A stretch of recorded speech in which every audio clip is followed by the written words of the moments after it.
Welcome to Open Studio on Brattleboro Community Television. My name is Chris Lenois, and today we're visiting with members of the Main Street Arts family up in Saxtons River.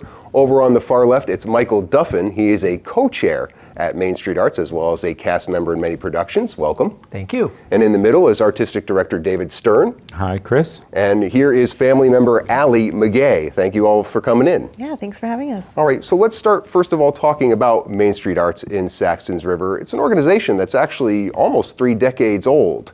Talk a little bit about its mission and what it's been doing in the Saxtons River community. I know none of you're all too young to have been part of the organization for that long, but very true, Chris. So I've only been on board for a little over a year as artistic director, so I can't speak to the historic mission really that well.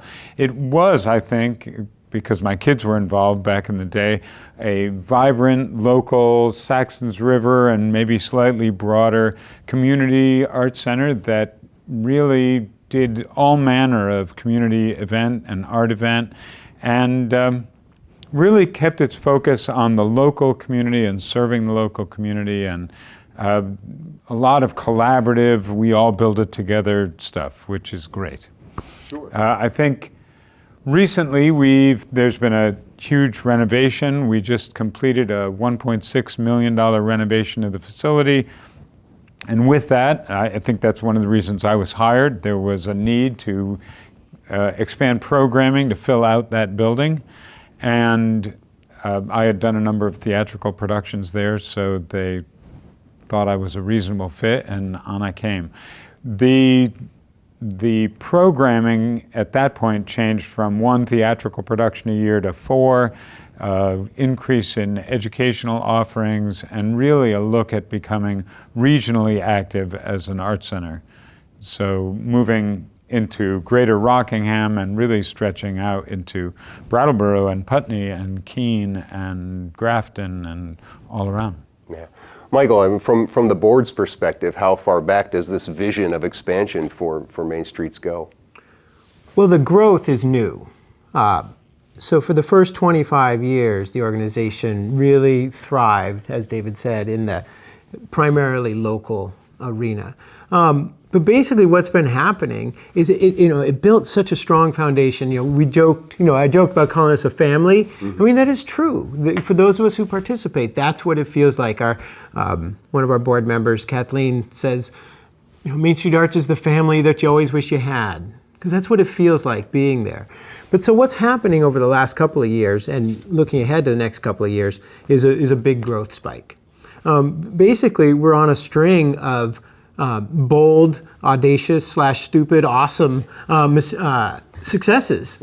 I mean, it started with it's an old building that was not handicapped accessible. Said time was now to put in an elevator.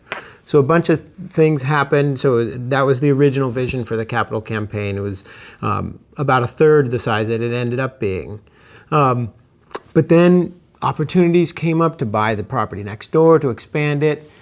A whole bunch of really awesome things happened. And then here we are, small little town.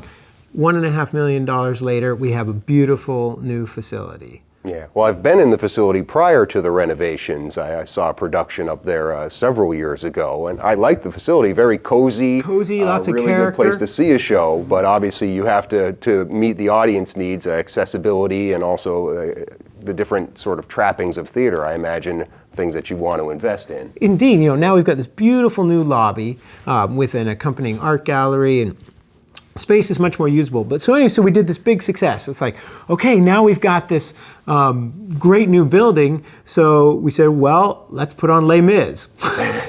Here we are. Start small. We start small, yeah. But again, so that's crazy, but we did it. Yeah. And it was a massive success. And then we said, well, we've got this great building. We've got David's available. Let's double the staff.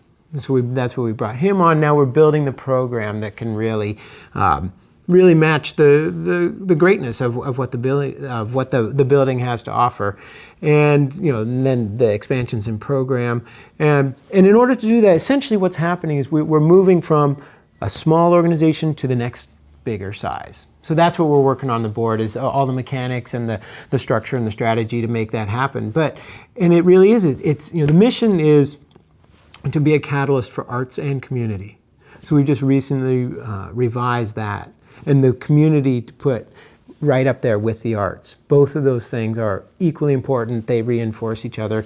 And that's a vision that it's worthy of being bigger than just downtown Main Street in Saxtons River. It really reaches out to the region. So, and we have other stuff that's going on to make that happen, which I'm sure we'll get into. Yeah, and David, I mean, from your perspective, you and I did a radio interview probably about a year and a half ago now, maybe even a little bit longer. So your biography a little fuzzy to me, but talk a little bit about Me the too. appeal of talk a little about the appeal of coming to this community, because you were coming from outside the state, if I remember correctly. I had been working in New Hampshire, but I had moved back home. I actually own a home in Westminster, Vermont. But there was a huge lure for me in that I've always wanted to shepherd a community arts organization. More than, I have worked in the professional theater, and I have worked at schools for 25 years teaching theater, but I'm not a huge fan of grading, and there's pieces of the educational construct that I would love to get outside. But I really love the way theater and the arts help us connect with each other. And I thought it was an incredible vehicle to try and work in a community. The other thing about educational communities is that they can be a little microcosm and sheltered and not connect the broader community as well. But all of it is working. I'm actually directing a show at the high school now, and I've worked at the middle school. And when you work in a public school setting, it's very different than I had taught a lot in private schools. Because everybody lives around you. And the generations all connect, and they're all still around, and we get people that are involved from all over the place. So I was drawn to that mission. Yeah, kind of cultivating your own farm system there by going into the high schools and getting... Actually, that was part of it, is let's connect with some younger people, and it has worked. We have a number of those kids that are performing right now in Rosencrantz and Guildenstern are Dead, and that want to be involved in Sweeney. So, and then you got the homeschoolers who are going to be leading the show 10 years from now. Right. Well, and that's the other aspect of it, obviously not being directly involved or hired by the academic institution. You can leave afterwards. The play becomes the thing, right? To paraphrase what comes from Hamlet, I believe, when he says the play's the thing, when he's referring to Rosencrantz and Guildenstern. No, not referring to Rosencrantz and Guildenstern, but referring to the theater. That Rosencrantz and Guildenstern in the Tom Stoppard play then encounter. So let's use that to pivot to some of the shows that are coming up, starting with Rosencrantz and Guildenstern Are Dead, a great play. Both of you are in it. And Allie, since we haven't had a chance to talk to you yet, why don't you talk a little about what you like about that play and your role in it? Well, I love it because when I was reading Shakespeare throughout high school, it's something that's more difficult for kids of my generation, younger, to kind of understand, because it's an antiquated writing style, and it's very hard to kind of translate some of the words and kind of figure out what's going on. But Rosencrantz and Guildenstern kind of takes a lot of the points of Hamlet, because it's sort of a play within a play, right. And kind of lays it out for you, but uses modern language, but it also at the same time gives you this other story that's happening within the play, but doesn't really get that much attention during the actual Hamlet. So it's nice to it gives you an alternative perspective, which is really nice. And your role in it? I play Ophelia, who in Rosencrantz and Guildenstern doesn't really have much of a role. I kind of stumble through occasionally, wailing and crying, and she's a very tragic character. She's hopelessly in love with Hamlet, and he's going insane, so she's not exactly handling that very well. But it's a dramatically rich role, I suppose, so there's that. Right. And Michael, you're one of the principal characters in it. Yeah, Rosencrantz. Yeah. Oh, you're actually, I thought one of the jokes of that is you never know which one is actually which one, right? I am Rosencrantz, right? Yes. Are you the one flipping the coin or not flipping the coin? Well, we all have our flipping moments. Excellent, indeed. Well, so talk a little bit about being one of the principal characters in this production. It is, and I'll get your perspective on it, David, too, but for somebody who is not necessarily attuned to theater, it is something that's new for an audience member, I would say, in terms of the way I've seen it staged. Sure. So I was not familiar with the play before getting involved with it this time. But I was drawn in. Hamlet has always been one of my all-time favorites. And so this is such, so that's the background. And I was talking with my aunt and uncle who are going to come up and see the show, and they said, well, should I read the script? And I said, no, you'd be better off reading or watching Hamlet to understand more about what's going on with this show than trying to focus on the Rosencrantz and Guildenstern script itself. I don't know if you agree with that or not, but who cares? But what's funny about it is it's just so many. Can you feel the family? There's just so many layers to it. I mean, on the surface, it's just a wacky farce comedy. I mean, I actually think of it as sort of like, Larry Moe and Hamlet, or, Abbott and Costello with a compulsion for philosophical introspection. So a lot of it's just, fun wordplay that lives on its own, just taking it in. It's entertaining, but there's just layers and layers and layers that go underneath it. And ultimately, what it's about life and death. So it's where the fun and beauty of trying to understand a deep, horrifying, terrible question about what does it mean to be alive and not to be alive. It puts all those things together, and you have all of those things basically in every moment. It's extraordinary. Yeah. I mean, David, it's an ambitious play, but then you're also doing it not only at the Main Street Arts Space, but you're taking this on a tour to some of the other venues in the area. New England Youth Theater, Next Stage Arts are two locations. Is there a fourth one as well? We're going to the White Church in Grafton. The White Church in Grafton. So you're having to conceive of this in a way that makes it portable. It's pretty, a lot of Shakespeare, because Shakespeare was written to be understood by what the characters say. Oh, it's so cold outside, we must be outside. This show is typically done on a pretty bare stage. That is one of the reasons that I thought it would make a good tour, was that the costumes are such a regal, period statement, and they walk on with you, and there they are. That, and the fact that I'm a little death obsessed, and that this is a show that really looks at what it means to die. It's a show about... But it is a comedy. It is, but it is. You should definitely know the audience. It's a very funny play. And I think that's one of the greatest pieces about it. My favorite genre is probably dark comedy. Right. This is a piece that Stoppard looked at Hamlet and said, so these two guys, they never know what is happening. They show up, they're summoned, they never know what's wrong with Hamlet, they never know why they were actually summoned, all that, all for very real reasons, and they end up with their heads cut off. And they also don't understand why that happened. And as a metaphor for life, our own lack of control, our lack of understanding that, exactly how it's going to happen and why, I think it's a great vehicle for hysterical comedy, and it has its moments where it catches you up, right, with its depth and power. So it opens in November? It opens in November. It opens on the 11th of November, runs 4 weekends in a row. The first weekend is at NEYT, and then we go back to Main Street Arts, and then we're at Next Stage on the Thanksgiving weekend. Then we're in Grafton on the 2nd and 3rd of December. Right. MainStreetArts.org, the website. People can find information about the show times there, I'm sure. Indeed. And the locations, things like that. You just mentioned you like dark humor.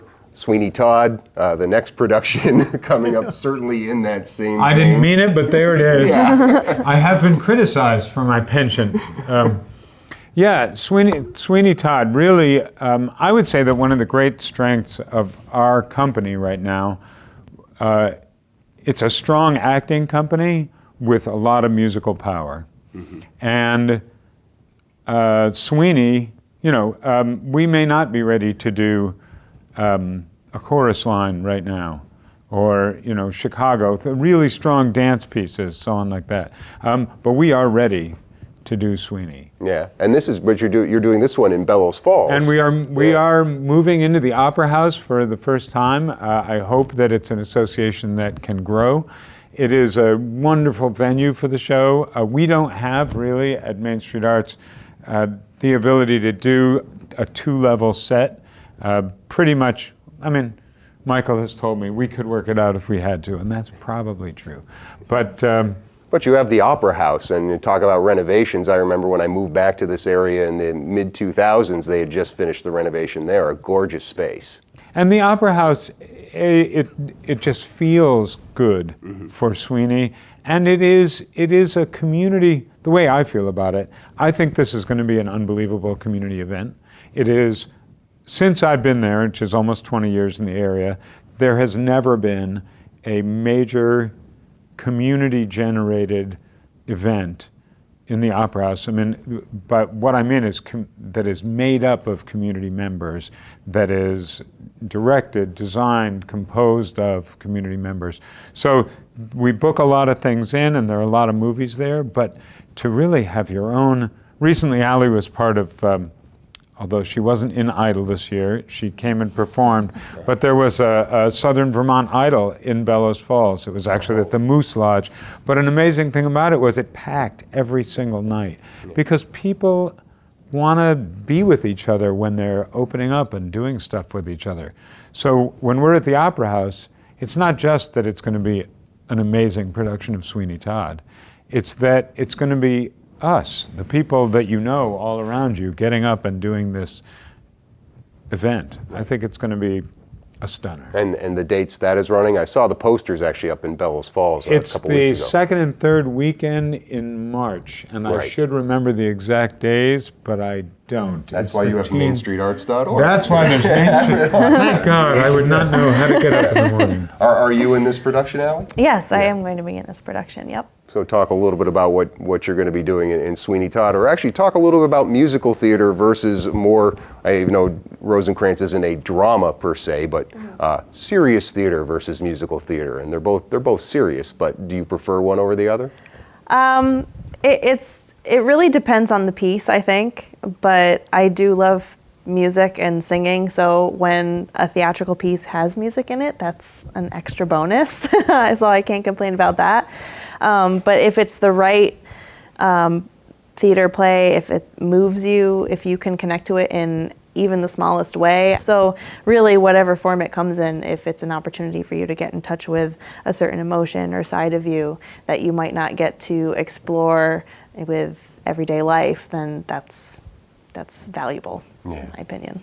Now this is a production that you're involving different organizations in. The New England Youth Theater, the Center for Circus Arts are all going to be part of this as well. This sounds like, again, getting Main Street Arts out of Saxtons River, being more of this regional theater group. Talk a little bit about that, Michael, in terms of reaching out to these organizations. How much of an effort has it been to say who you are and the goals of Main Street Arts versus people saying, oh yeah, I've heard of you guys? It's a great question. So as an actor and performer singer, I've worked with, I don't know, a dozen different groups in the area, all of whom, they're all great. But one of the when you take a step back, what you see is you see a lot of groups doing really neat stuff in their own little sphere. I mean, yeah, there's a lot of us mercenaries who cross the lines back and forth and do the cross-pollination. But what there is there, in that big picture, there's this missing opportunity to figure out how we could be, a whole that's much greater than the sum of the parts. That's hard work, building that kind of collaborative infrastructure and networking. But it's right in line with our mission at Main Street Arts. Where, the idea of arts and community happening together. You do arts, it makes community. You have community, it creates opportunities for arts. That's what we're about, and there's no reason to keep that bright light just in one small place. And so we're taking risks, and essentially by hiring the staff, in the form of David, that we have a resource that can be given and used to bring the community together.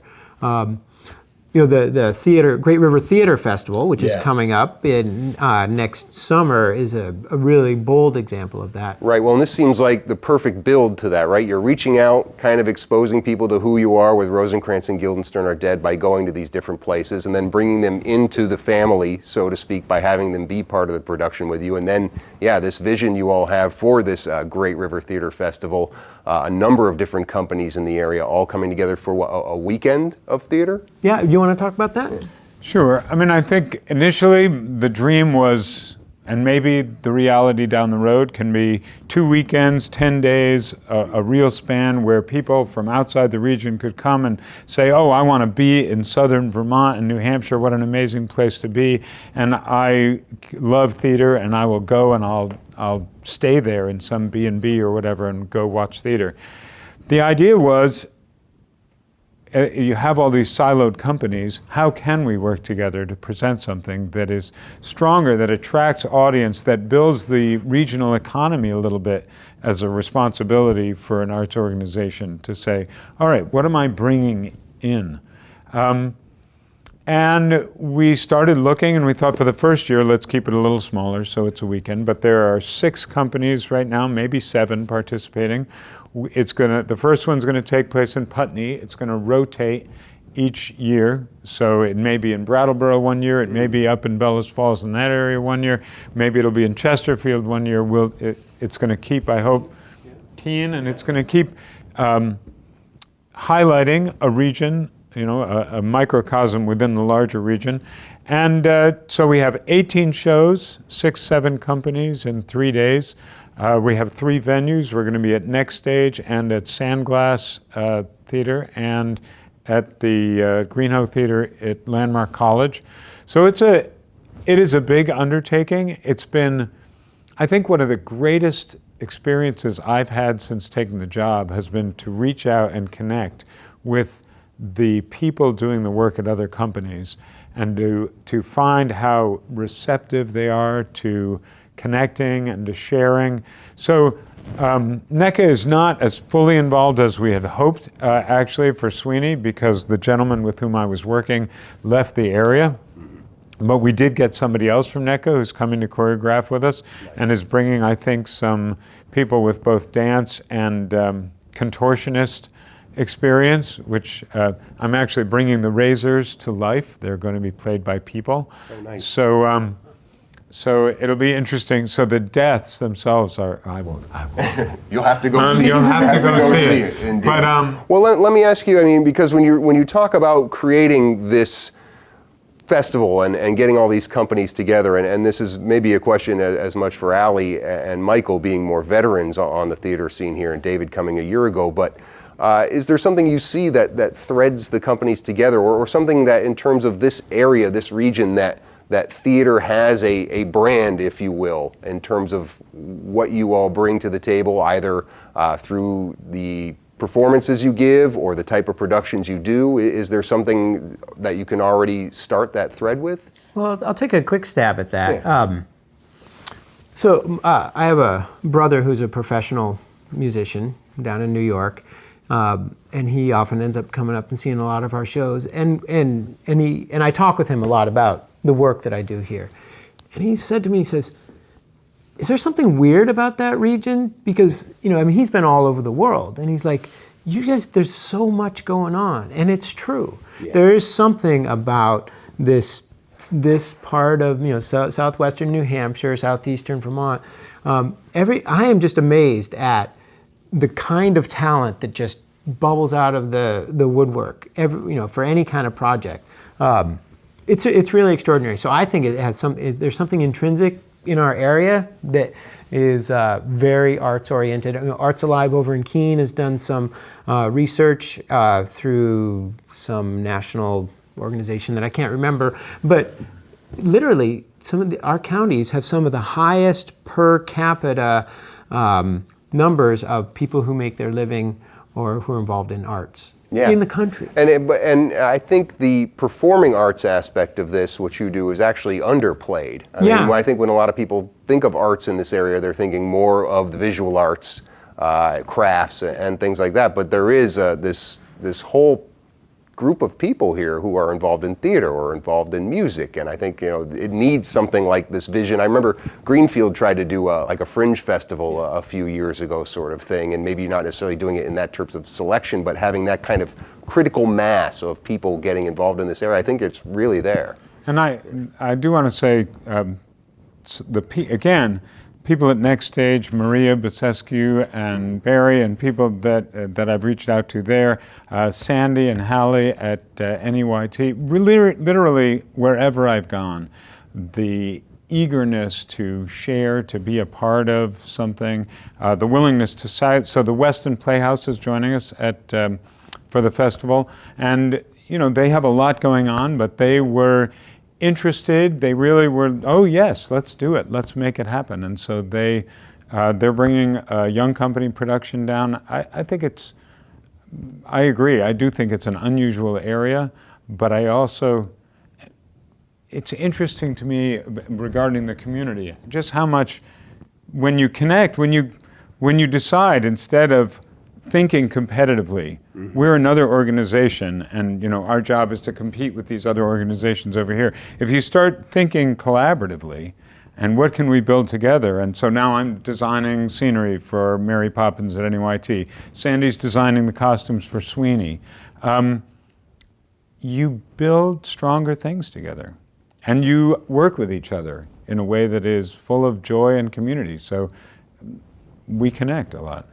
There's another thing, which is the difference between community theater and professional theater.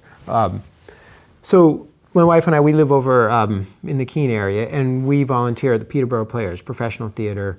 So we see every show that happens there. It's awesome. It's really incredible stuff. But one little touchstone, I'm also involved with Actors Theater Playhouse over in West Chesterfield with Sam Pilo running that whole show. And the quality of stuff that can happen when you get people who are coming in to do community work, you're not getting paid, but there's a little switch, I think, that happens when somebody's doing it exclusively for the love of it. I think that enables a certain kind of quality. And then when you have the inherent quality and artistic sensibilities of people in this region, that stuff comes together, there's a really kind of magic that happens. So the play Art, great play. I saw it professionally at Peterborough Players, and then I saw volunteer people do it at Actors Theater Playhouse in Chesterfield. And guess what? I liked the community one better. It can compete, yeah. I just want to, because we're almost out of time, and what you said made me think, I'm wondering why Allie lived in Manchester, and for a couple of years she drove down an hour Manchester, plus New Hampshire, or Vermont. Okay. What did you get out of it? It was just part of being something bigger, and especially for Les Mis. I mean, I would have driven more than 2 hours to be in Les Mis because it's just an amazing show. And that was kind of my dream show. And so that alone was kind of the inspiring factor for me to, audition for the show and be a part of it. But even originally, I was actually not even cast in a principal role. But I decided that despite the long drive, I wanted to do it anyway, because just being a part of theater is, for me, such an invigorating and completing feeling. It's being part of a family, it's being part of something that's bigger than you, and it's also getting a chance to explore yourself a little bit. You find connections with characters that you might not have initially thought you shared with them, and it's a bit to, you get to discover yourself as well through playing a role and watching other people play roles, and you help each other become better performers, and it's really just an amazing experience that can't be beat. I mean, nothing will keep me from theater. Well, that sounds like a good ending note, a nice little recruitment for anybody out there who may want to get join involved us. with Main Street Arts or any of the other great theater productions and theater companies here in town. Michael Duffin, David Stern, Allie McGahie, thank you so much for joining us today. Thank you, Chris. And thank you for watching Open Studio on Brattleboro Community Television. We want to encourage everybody to go to brattleboro.tv.org to check for listing times when this episode will air, as well as watch other segments on demand.